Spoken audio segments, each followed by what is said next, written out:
रिश्तों सी दुआओं वाली सुबह थी। बगदाद के बाहरी गांव में मिट्टी की तासीर, तंग गलियां और मस्जिद की अजान थी। वहीं दो भाई रहते थे, बड़ा साद, मेहनती और दीनदार, और छोटा यूनुस, दौलतमंद मगर घमंडी।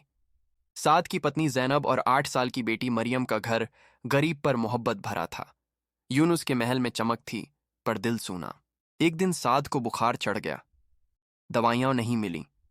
हफ्तों में उसकी तबीयत बिगड़ी और एक सुबह वह आराम से कलिमा पढ़कर रूहानियत की ओर चल पड़ा। जैनब और मरियम दो बिखरे हुए अरमान बने रह गए, एक जवान विधवा, एक नन्ही यतीम। गांव ने पहली मदद दी, पर रोज की रोज ही नहीं मिली। जैनब ने मना करके भी कुछ नहीं किया। उसने सब्र और ईमान को अपना सहारा बनाया। भूख जब गुरेह बन गई तो जैनब ने मजबूरी में यूनुस के पास मदद की गुहार लगाई। यूनुस ने सख्ती से धक्का दिया। तुम्हें काम मिल सकता है या मायके चली जाओ, मैं तुम्हारा बोझ नहीं उठाऊंगा। दरवाजा बंद होते ही जैनब का मन टूट गया, पर उसने हार नहीं मानी। एक शाम सूखे खंडहरों में लकड़ियां चुनते हुए जैनब और मरियम के पास एक जमी हुई, जंग लगी संदूक गिर पड़ा। उसमें शाही मोहर की झलक मिली। मरियम खुश हुई, अब हमारी गरीबी खत्म। पर जैनब ने रोशनी से कहा, यह अमानत है, हमारी नहीं। अमानत अमानतदार को देनी चाहिए। वह संदूक मस्जिद ले गई। खबर फैलते ही यूनुस का लालच जाग उठा। उसने सलाह देने का बहाना करके संदूक पर अपना दावा ठोंकने की कोशिश की, लेकिन कारी अब्दुल रहमान ने सख्ती से मना कर दिया। कारी ने संदूक की मोहर देखी और कहा, यह शाही अमानत है, इसे दरबार तक पहुंचना चाहिए। उसने मस्जिद से दस्तावेज बनवाकर दरबार का रास्ता तय किया, ताकि मामला सुरक्षित तरीके से सुल्तान के समक्ष जाया जा सके। यात्रा शुरू हुई। जैनब, मरियम, कारी साहब और मस्जिद के दस्तावेज। भीड़ फुसफुसा रही थी। यूनुस बार बार सामने आकर दखल देने की कोशिश करता रहा। रास्ते में कई तरह की परीक्षाएं आईं। एक थैला सोने का मिला, जिसे जैनब ने मस्जिद के ऐलान तक बांध दिया। एक धोखेबाज ठेले वाला ताबीज बेचने आया। रास्ते की गंदगी और ठग। हर बार जैनब ने सही रास्ता चुना। दरबार तक सब कुछ घोषित करने की ठान ली।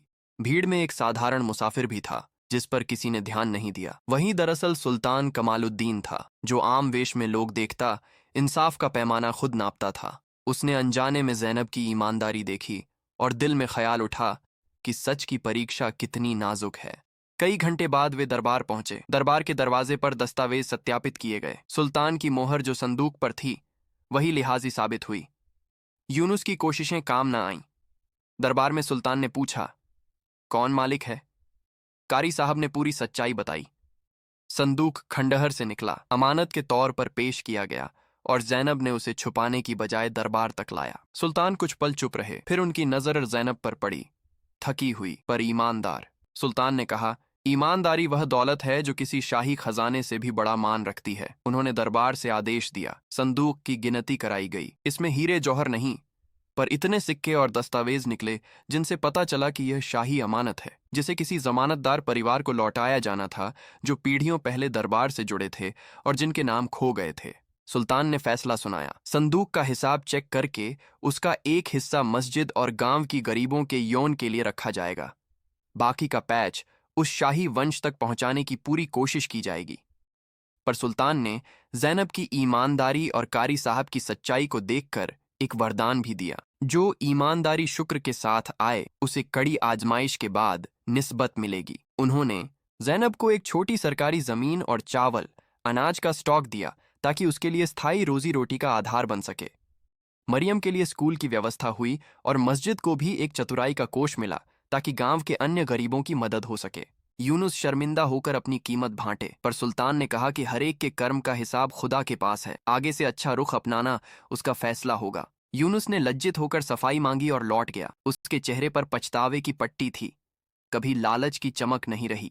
गांव लौटने पर जैनब का घर बदल चुका था, न सिर्फ माल की वजह से, बल्कि लोगों की नजरों में उसकी इज्जत और मरियम के जीवन में उम्मीद लौटी थी। पर सबसे बड़ी रूहानी जीत यह थी कि जैनब ने साबित कर दिया, कड़ी तंगी और गरीबी में भी ईमान नहीं टूटता।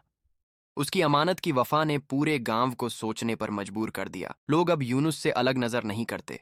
जैनब की मिसाल उन्हें याद रहती कि दौलत से बड़ा वो है जो दिल में इंसाफ और ईमान रखे। शाम की नमाज के बाद मस्जिद में कारी साहब खड़े हैं। मरियम जोर से हंस रही है। जैनब उसके पास दुआ करती है। दूर से चहल पहल और खुशियों की आहट। सुल्तान कभी नजर आता है, मुसाफिर की तरह। पर इस बार उसकी नज़र उन लोगों पर है जो सच के साथ खड़े हैं। कभी कभी अनजाने में मिली दौलत इम्तिहान होती है, और जो उसे ईमानदारी से उठा